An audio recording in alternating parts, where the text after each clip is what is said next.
Good morning, all the students. I'm Shivam Saxena, your social science teacher. In the previous module, we have discussed about that how the work is being dependent or divided as per the gender stereotype, and we have also discussed about that what kinds of the different securities are required for the females to work in an efficient and effective way. Today, in this module, we will discuss about the quality of the population. As I already told you about that, the population can never be the hurdle of the development of the country. But if the population is liability or the maximum people of the country are liability, then it is being treated as the main part or as become a problematic aspect for the development of the country. But if the country is having the population which is very much qualitative, then it will become a very good source of the development of this specific country. So let's begin with the basic topic of this, that is quality of population. So first we will see that which things is being considered as the quality of population. The one and the most important things is the literacy rate. First of all, the most important thing is literacy rate. देखिए, the quality of the population depend on the literacy rate. यानी किसी भी country की population में सबसे पहला जो role है वो लिटरेसी रेट का है. Health of a person indicate and by the life expectancy and skill formation acquired by the person of the country. जितनी अच्छी और जितनी ज़्यादा लिटरेट लोग होंगे उनकी उतनी ज़्यादा स्किल डेवलपमेंट होगी, और जिसकी जितनी ज़्यादा हेल्थ होगी उसकी लाइफ एक्सपेक्टेंसी उतनी ज़्यादा होगी. तो the health and education the both are the major aspect on the quality of the populations too. They both are very much important at the quality of populations. So basically the governments are always functioning to develop themselves or their wards, or you can say the people of the country, by making a development in the by providing the good health and education services to most of the people. See that the quality of the population is ultimately decided by the growth rate of the country. जो भी जितनी growth rate है country की वो quality of population के base पे ultimately decide की जाती है कि किस कंट्री में किस क्वालिटी की पॉपुलेशन है. मैंने जैसे आपको पहले ही बताया, if maximum population is liability तो there will be a problem. If maximum population of the country is assets, then we can say it's the quality of population too. देखिए, literate and healthy populations are an assets.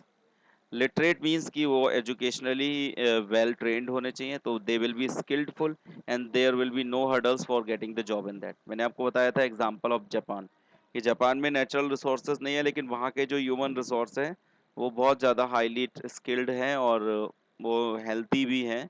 तो इसलिए वो country automatically developed country हो जाएगी जो अपने maximum money जो है वो किस पे इन्वेस्ट करती है, in the growth of literacy and the health of the country. So they become automatically the assets. तो literacy and healthy population are an assets. अगर एक कंट्री में ज़्यादातर लिटरेट लोग हैं और ज़्यादातर हेल्दी हैं तो वो क्या है, उसकी असेट्स कहलाती है. अब यहाँ पर एक एग्जांपल देखते हैं एजुकेशन. देखिए, तो we have taken example of Sakal's family. एक सकल और विलास की फैमिली इसका देखा था. Sakal's education in the initial years of the his bore him to the fruits of in the later years and terms to the good job in a salary. हम लोगों ने suckles की स्टोरी जो पढ़ी थी कि उसने स्टार्टिंग में बेसिकली जनरल एजुकेशन गेट की, उसके बाद उसने कंप्यूटर का वोकेशनल कोर्स किया था, और करने के बाद क्या है उसने वो अपने फ्यूचर के लिए अच्छे बीज जो थे वो बो दिए बाय डूइंग गुड थिंग, और उसके बेसिस में क्या हुआ, उसको अच्छी सैलरी मिली फ्यूचर में और अच्छी जॉब भी मिली. We saw the education is the important input for the growth of सकल.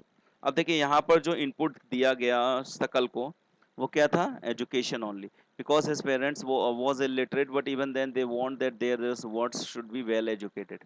और in the same way we have heard about the story of Vilas. तो विलास को एजुकेशन में इन्वेस्टमेंट नहीं मिला, विलास की डेवलपमेंट में एजुकेशन का एक इम्पॉर्टेंट इनपुट्स नहीं हो पाया, तो क्या हुआ, उसका फ्यूचर प्रेजेंट से भी बर्बाद हो गया.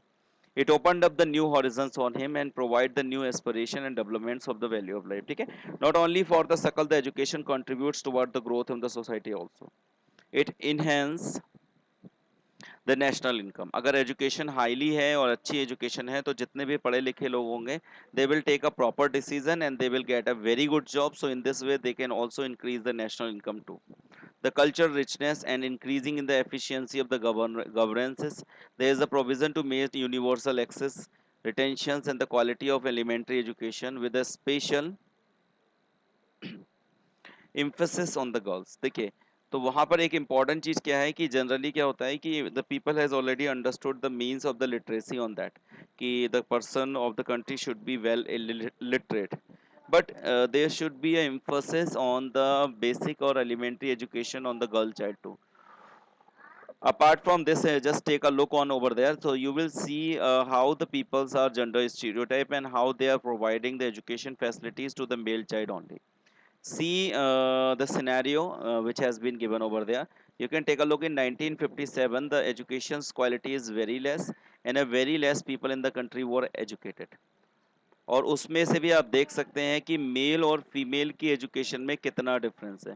The green bar is representing the females and the red bar is representing the male और blue bar is representing for the overall person. आप देखिए यहाँ की बात करें तो अगर ये 90 है तो आप देखिए केवल अंडरस्टूड की बात है कि 40% लोग ही आपके 1961 में लिटरेट थे, तो आज वो लगभग 82% मेल कैंडिडेट जो हैं वो आज के एजुकेटेड हैं. और वो भी 2011 का डेटा है, अभी तो और भी ज़्यादा हो चुका होगा. अराउंड 75% जो है वो टोटल पॉपुलेशन अब एजुकेटेड हो चुकी है. तो see why the government has emphasis on the education only, because each and every one understood that the education is very much important in the wholesome development of the person, and if the person develop himself or herself, so he or she will also make a very good contribution in the development of the nation too. So therefore the government has understood the needs of the education and they have made a lot of provisions to provide the free and compulsory educations to all the people. And in this sake the government is working for a long time, and you can take a look on the differentiation between the development over there. You can take a look that around 19% people were educated in 1951. 1951 में पढ़े लिखे केवल 19% लोग थे, तो जो कि आज 2011 के डेटा के हिसाब से अराउंड 72% लोग जो हैं वो एजुकेटेड हो चुके हैं. ये शो करता है कि अवेयरनेस जो है it has been spread a lot of time. ठीक है, 10 ईयर्स का सेंसस होता है और 10 ईयर्स में ये सेंसस जो है वो रिकॉर्ड किए जाते हैं. और उन 10 ईयर्स के सेंसस के हिसाब से ये जो डेटा दिया हुआ है आपका कि कैसे कितने परसेंट लोग जो है वो एजुकेटेड हो गए. ठीक है, तो the quality of the education का जो फर्स्ट एस्पेक्ट है वो क्या है आपका कि पर्सन की एजुकेशन क्या है. और nowadays the peoples of the country is also emphasizing the girls child education too, because the same there is no differentiation between the male and the female. If the same atmospheres and the same opportunity for the education is being provided for the girls child from the very beginning, the girls is lacking behind due to not providing the proper educational system for them.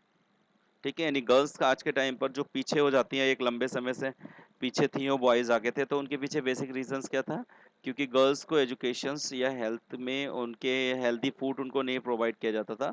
On the same way they were not given the chance to get a good education. ठीक है, क्योंकि उनके parents के mind set होता था कि उनको घर का काम सीखना है और उसके बाद उनको मैरिज करनी है. देखिए, there is an establishment in the pace settings of the school like Navodaya Vidyalaya खोले गए थे इन ईच डिस्ट्रिक्ट. ठीक है, vocational stream has been developed to equip a large number of the high schools students. ठीक है, ये these all are the things कि कैसे एजुकेशंस में गवर्नमेंट ने इतनी सारी चीज़ों को आगे बढ़ाया. तो उसके अलावा जहाँ पर स्टार्टिंग में जो जीडीपी में इतना था तो वो धीरे धीरे कैसे इंक्रीज हो गया. ठीक है, so this is all about that how the education is a very much important for that. एक सबसे इंपॉर्टेंट चीज़ है कि एजुकेशन के केसेस में कि कैसे एजुकेशन का स्टेटस जो है वो बढ़ाया जाए. देखिए, all this things are the interpretation of the chart which I shown you कि कितने परसेंट था कितने परसेंट हो गया. But you need I need to discuss about the most important thing that is a Sarva Shiksha Abhiyan. तो वो सर्व शिक्षा अभियान क्या था और कैसे था. देखिए, एक Sarva Shiksha Abhiyan it was being launched by the governments by 2010. or it under this one each and every person from 6 to 14 years will get the chance for free and compulsory education. This was a time bound process and it was being launched by the central government. ठीक है, यानी central government और state government के partnership में ये programme शुरू किया गया था जिसका नाम था Sarva Shiksha Abhiyan, and it was started in 2010. और under this there was a provision for the compulsory elementary education for all the childrens who are in the year of the 6 to 15. 6 to 14 के बीच के एज में जितने भी बच्चे थे उन सब के लिए कंपलसरी एजुकेशन जो था वो लॉन्च किया गया था गवर्नमेंट के द्वारा, ठीक है। और it was under the partnership of the state government to the local government and the community for achieving the goals universalisation of the elementary education, ठीक है। तो इस केसेस में क्या किया गया था कि जो वो है आपकी यूनिवर्सलाइजेशन होगा किसका, एजुकेशन का। अब देखिए यहाँ पे नंबर ऑफ इंस्टीट्यूशन ना, higher education, enrolment and facilities. तो आप देखिए कि जब नंबर ऑफ इंस्टीट्यूशंस इंक्रीज हुए, यूनिवर्सिटीज इंक्रीज हो गई हैं, तो वहां पर नंबर ऑफ स्टूडेंट्स का एनरोलमेंट भी इंक्रीज हुआ। आप देखिए 1950 टू 51 में जहां पर नंबर ऑफ कॉलेज केवल 750 थे और केवल 30 यूनिवर्सिटीज थी, तो स्टूडेंट्स भी कम थे और टीचर फैसिलिटीज भी कम थी। Now take a look on the example of 2017 and 18, जहां पर number of college in a very beginning 750 थे, तो आज वो नंबर ऑफ कॉलेज 41,012 है। अब इसके अलावा आप यूनिवर्सिटीज देख लीजिए, तो पूरी कंट्री में लगभग 851 यूनिवर्सिटीज हैं और कितने सारे स्टूडेंट्स एनरोल्ड हैं और कितने सारी जो है टीचर्स फैकल्टीज भी इन्वॉल्व हैं इन कॉलेज एंड यूनिवर्सिटीज।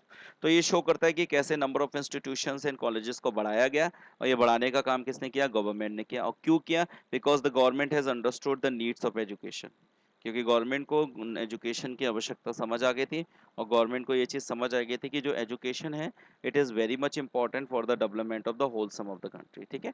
तो this is all about the educations, और the next one is health, that will discuss in the next video. Thank you very much.